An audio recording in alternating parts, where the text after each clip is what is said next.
కాంచీపురంలో కామాక్షిదేవి ఆలయం 18 శక్తిపీఠాల్లో రెండవది. అమ్మవారి నాభి పడిన ప్రదేశం. మహాత్ములు ఏం చెప్పారంటే ఈ విశ్వం అంతటినీ ఒక స్వరూపం కింద తీసుకుంటే ఆ విశ్వానికే నాభి ప్రదేశం అది అని చెప్పారు.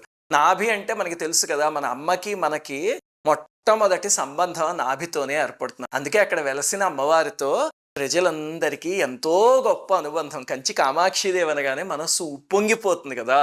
భూమిపై ఉన్న శక్తులన్నీ తనలో ఇముడ్చుకున్న తల్లి. కాంచీపురంలో చూడండి, ఎన్నో శివాలయాలు ఉన్నాయి, ఎన్నో వైష్ణవాలయాలు ఉన్నాయి, కానీ అమ్మవారి ఆలయం మాత్రం అదొక్కటే ఉంది. ఆ ఆలయంలో ఎన్నో విశేషాలు ఉన్నాయి. గాయత్రి మంత్రంలో 24 అక్షరాలు ఉన్నట్టు ఆ ఆలయంలో కూడా మనం చూడాల్సినవి 24 విశేషాలు ఉన్నాయి. అవన్నీ వీడియోలో చెప్తాను. అన్ని విశేషాలు చెప్పాలి కాబట్టి ఈ వీడియో కూడా ఒక 24 నిమిషాలు పడుతుంది. ఓపిగ్గా చూడండి. ఇది చూస్తే తర్వాత మీరు అమ్మవారి ఆలయానికి వెళ్ళినప్పుడు అనిర్వచనీయమైన అనుభూతి చెందుతారు.